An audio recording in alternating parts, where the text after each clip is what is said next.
C the concept of sp hybridization. अब तक हम sp3 और sp2 डिस्कस कर चुके हैं। कुछ उसके कंसेप्ट्स भी, उनके कंसेप्ट्स भी अब रिवाइज होंगे। हम अगेन स्टार्ट करते हैं बात कार्बन के ग्राउंड स्टेट से। ये कार्बन का ग्राउंड स्टेट।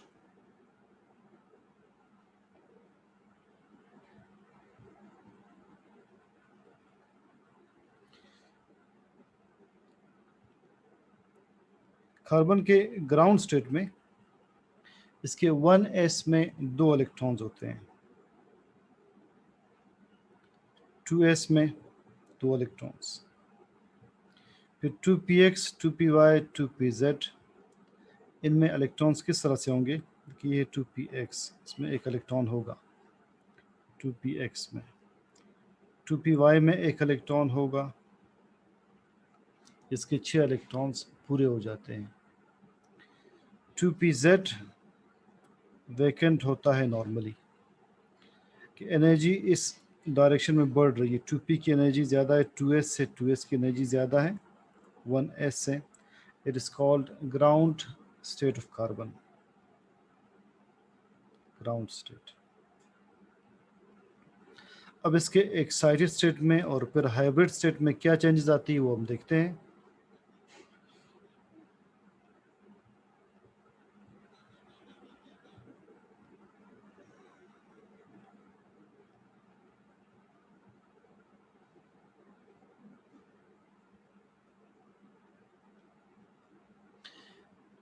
इसके एक एक्साइटेड स्टेट में चेंज ये आएगा कि एक इलेक्ट्रॉन यहाँ से प्रोमोट होकर 2s से प्रोमोट होकर 2pz में आ जाता है। इसी इलेक्ट्रॉन प्रोमोट होकर 2pz में आ जाएगा तो 2pz में एक इलेक्ट्रॉन होगा, 2s में एक इलेक्ट्रॉन कम हो जाएगा। Now it is called excited state. अभी ग्राउंड स्टेट की बजाय एक्साइटेड स्टेट कहलाता है इलेक्ट्रॉन की प्रोमोशन के बाद, और इलेक्ट्रॉन की प्रोमोशन के बाद ही कार्बन टेट्रावैलेंट होगा। अब अगर ऐसा हो कि एक s एक p के साथ मिक्स हो, एक s एक p के साथ मिक्स हो, ये s इस p के साथ मिक्स हो, 2py और 2pz मिक्स ना हो, एज इट इज़ रहे, तो चेंज देखिए ये आएगा, 2s मिक्स हुआ 2p से, 2px से, 2pz और 2py ये मिक्स नहीं हो रहे हैं, तो चेंज ये आएगा कि 2 ऑर्बिटल्स मिक्स हो रहे हैं, 2 नए ऑर्बिटल्स बनेंगे, 2 ऑर्बिटल्स मिक्स हो रहे तो 2 नए बनेंगे according to law of conservation of energy. जो 2 नए ऑर्बिटल्स बनेंगे इनमें से हर एक का नाम होगा sp और हर एक में इलेक्ट्रॉन एक एक होगा। एक s का एक p के साथ मिक्स होना इसे कहते हैं sp हाइब्रिडाइजेशन, sp हाइब्रिडाइजेशन। जब एक s एक p के साथ मिक्स होगा तो 2 हाइब्रिड ऑर्बिटल्स बनेंगे।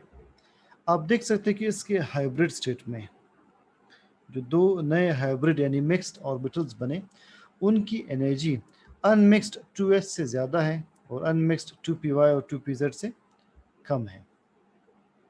अब कार्बन के आउटर मोस्ट में 2 हाइब्रिड ऑर्बिटल्स हैं sp, 2 unhybrid 2py 2pz orbitals हैं। sp ऑर्बिटल्स में 50% s कैरेक्टर होगा और 50% p character, 50% s character, 50% p character होगा sp ऑर्बिटल्स में। अब देखते हैं कि इससे स्ट्रक्चर क्या बनता है। ये कार्बन में कंसिडर कर रहा हूँ, ये इस कार्बन, इस कार्बन में 2 हाइब्रिड ऑर्बिटल्स हैं sp sp,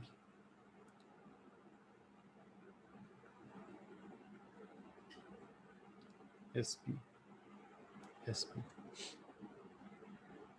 2 अनहाइब्रिड ऑर्बिटल्स हैं, एक y एक्सिस पर है 2py,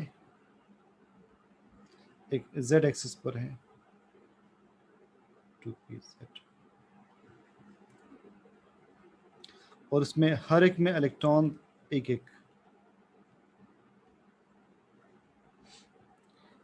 इस तरह का और कार्बन हम कंसिडर करते हैं,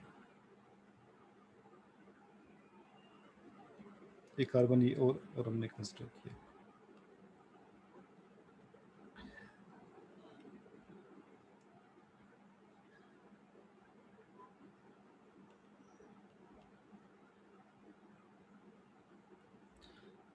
तो इन दो कार्बन्स के दरमियान बिल्कुल सेंटर में आप देख ले sp एक लीनियर ओवरलैप हो रहा है, इससे एक सिग्मा बॉन्ड बनेगा। दो कार्बन्स के बिल्कुल सेंटर में sp टू sp ओवरलैप से एक सिग्मा बॉन्ड बनेगा। यहाँ पर कार्बन के साथ हाइड्रोजन ओवरलैप करके सिग्मा बॉन्ड बना देगा, यहाँ पर कार्बन के साथ हाइड्रोजन ओवरलैप करके सिग्मा बॉन्ड बना देगा। तो दोनों एंड्स पर हाइड्रोजन सिग्मा बॉन्ड बना रहा है। 2py 2py 2pz 2pz ये आपस में पैरेलल हैं, इनके दरमियान लीनियर ओवरलैप नहीं हो सकता, पैरेलल ओवरलैप होगा। तो 2py के साथ ओवरलैप करेगा। इस पैरेलल ओवरलैप से मैंने बताया था सिग्मा की बजाय पाई बॉन्ड बनता है। फिर 2pz के साथ पैरेलल ओवरलैप करेगा, उस पैरेलल ओवरलैप से अगेन एक पाई बॉन्ड बनेगा। तो दो कार्बन्स के दरमियान दो पाई बॉन्ड्स बन रहे, एक सिग्मा बॉन्ड बन रहा है। इस तरह जो स्ट्रक्चर बनेगा इसे नाम देंगे इथाइन, इसे एसिटाइलिन कहते हैं। इथाइन स्ट्रक्चर बन रहा है ट्रिपल बॉन्ड। इसकी शेप बिल्कुल लीनियर शेप है। बॉन्ड एंगल कितना होगा 180। जब शेप लीनियर होगी तो बॉन्ड एंगल जो बनेगा 180 का बॉन्ड एंगल बन रहा है, बॉन्ड एंगल 180 का बन रहा है। दो ऑर्बिटल्स मिक्स नहीं हो रहे 2py 2pz। मैंने कल बताया था कि जब ऑर्बिटल्स मिक्स नहीं होंगे, उनके मिक्स ना होने का पर्पज है पाई बॉन्ड बनाना। तो 2py 2pz ये पाई बॉन्ड्स बना रहे हैं, दो पाई बॉन्ड्स बन रहे हैं अनमिक्स्ड ऑर्बिटल से। So the purpose of not mixing is to form pi bonds. इस तरह से इथीन का स्ट्रक्चर बनेगा sp हाइब्रिडाइजेशन से।